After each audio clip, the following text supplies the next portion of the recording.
भगवान है इस धरातल पर या नहीं, इस संसार में भगवान का एग्जिस्टेंस है कि नहीं, इस पर कई सारे लोगों का बेतुका तर्क है।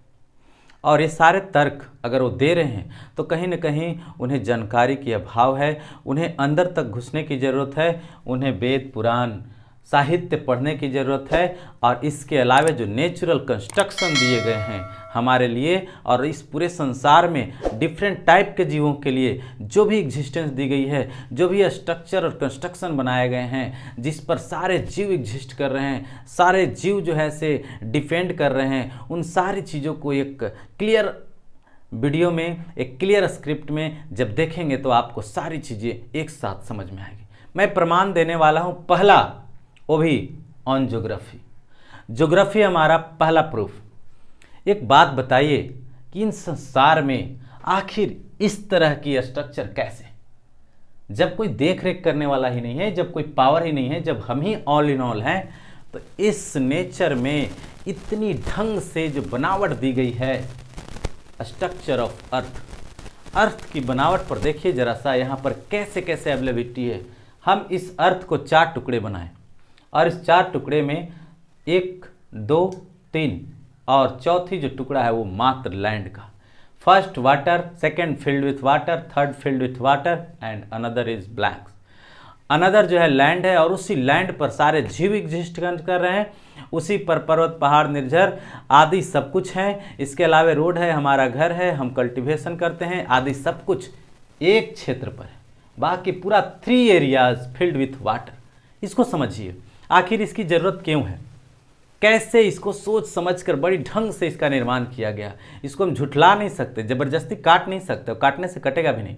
सोच कर देखिए हमारे एवरीडे के नीड में सबसे ज़्यादा ज़रूरत में आने वाली चीज़ें क्या है। हम पूरे 24 आवर्स में सबसे ज़्यादा और सबसे ज़रूरी चीज़ें अपने एवरीडे के लाइफ में क्या यूज करते हैं, डैट्स वाटर। डैट मीन्स कि there is a need of sufficient amount of water in our daily life. हमें बहुत ज़्यादा वाटर की ज़रूरत है और उस वाटर की पूर्ति, उस वाटर की कंप्लीटेशन इस 3/4 पार्ट ऑफ द अर्थ पर जो एग्जिस्टेंस है ओशन का, रिवर्स का और भी चीज़ें जो हैं वो वाटर से, वाटर बॉडीज जो दिए गए हैं इससे हमें कंप्लीट की जाती है पानी की ज़रूरत को। सोचिए अगर ये तीन हिस्सा अगर नहीं होता तो कैसे इसको कंप्लीट किया जाता। अगर इसको जस्ट लाइक अगर हम इसको अपोजिट कर दें कि 1 भाग में जल और 3 भाग में लैंड एरिया होता तो क्या है पूरा लाइफ जितने तरह के हैं इस पृथ्वी पर, जहाँ सबकी ज़रूरत पानी है, वह क्या एग्जिस्ट कर पाता? क्या हम कल्टीवेशन कर पाते? क्या हम सरवाइव कर पाते? Impossible, impossible. सोचना भी मुश्किल है, ये मुमकिन नहीं, नामुमकिन है।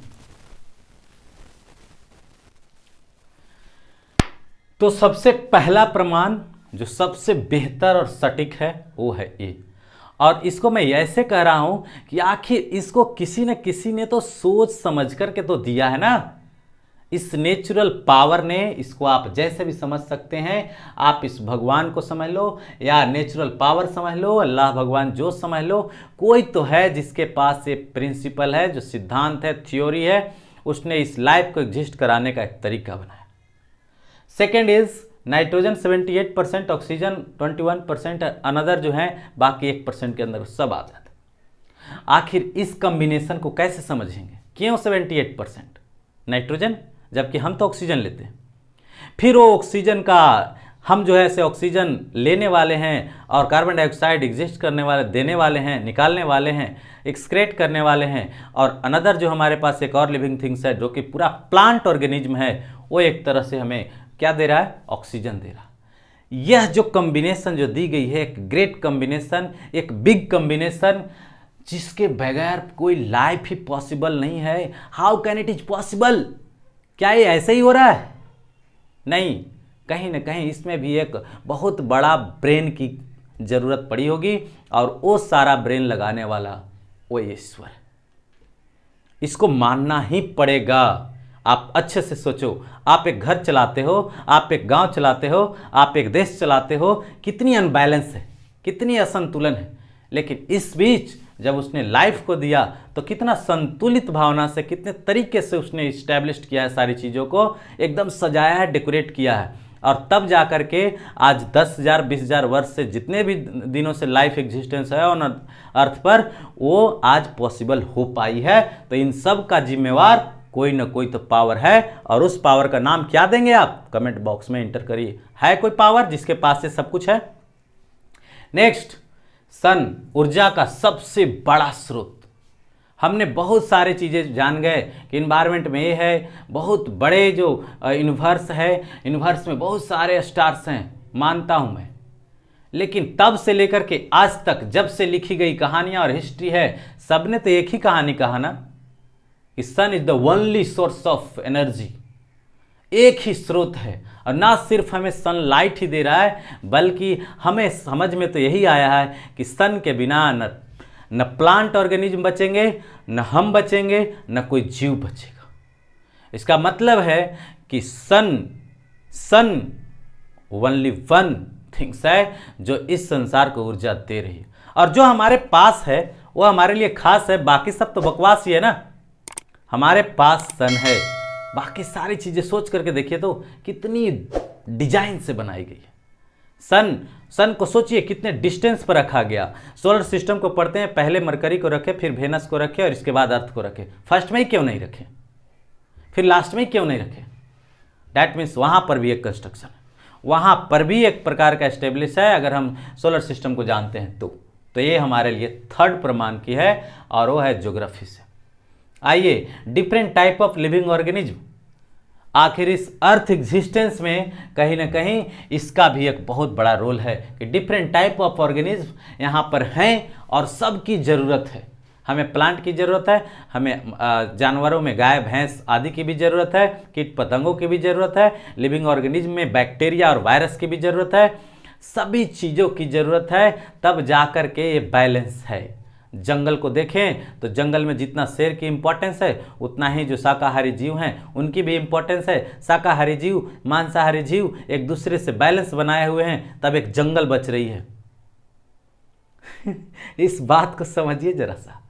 मैं कुछ नहीं कर रहा हूं, जबरदस्ती नहीं कर रहा हूं, इसको सोचने के लिए कर रहा हूं। सोचिए जरा, मैं जबरदस्ती मानने की नहीं कर रहा हूं। आप अगर इसको सोचेंगे तो आपके पास स्वयं का जो पावर है ना, समझने की इंटरनल पावर ना, वो आपको गवाही देगा कि नहीं, there is a only one power that conduct this world. इस संसार को कंडक्ट करने वाला कोई तो महापुरुष है, कोई तो वह पावर है, और जिसका नाम हम भगवान देते हैं, गॉड देते हैं, अल्लाह देते हैं। ऐसे गॉड और अल्लाह को इतनी बेइज्जती ना करें, उनकी मतलब प्रेम पूर्वक नाम लें, उनका रिस्पेक्ट करें, आदि सब कुछ। इसके अलावे मूवमेंट ऑफ अर्थ की बात करें तो मूवमेंट ऑफ अर्थ सोच करके देखिए, अगर अर्थ की मोमेंटम रुक जाए, सन के सामने होते सारे लिविंग थिंग्स वहां के सामने वाले जल जाएं।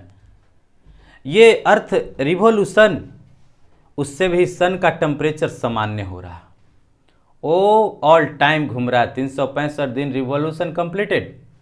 लेकिन इस घूमने के क्रम में जहां सोचिए जरा सा, एक रोटेशन दिया गया कि अपने एक्सिस पर भी घूमे, और एक रिवॉल्यूशन दिया गया। इससे क्या हुआ, सन से मिलने वाले जो सन एनर्जी है, हीट एनर्जी और लाइट एनर्जी है, वो सबका बैलेंस बना है। सारे क्षेत्रों को एक सामान्य रूप से, जैसे हम लोग कैसे पकाते हैं, लिट्टी पकाते हैं, गोल गोल घुमाते हैं, गोल गोल घुमाते हैं, गोल गोल घुमाते हैं, तब जाकर वो पकती। सोचिए अगर एक जगह छोड़ दें आग पर, वो जल जाएगी। सेम एज जो हमारा सन है, वह उससे इतनी हीट जनरेट हो रही है, सामने वाला कोई भी एरिया पड़ जाएगा तो वह जल जाएगा। इसलिए दो तरह का रिवॉल्यूशन दिया गया, दो तरह का उसमें मोमेंटम दिया गया, एक रिवॉल्यूशन, एक रोटेशन। इसके अलावे उसके इस गति के कारण हवाओं में मूवमेंट है। सोच कर देखिए कितना अजीब तरीके से बनाया गया तस्वीर है। इसको हम ऐसे ही काट नहीं सकते, यह बहुत बड़ी चीज है।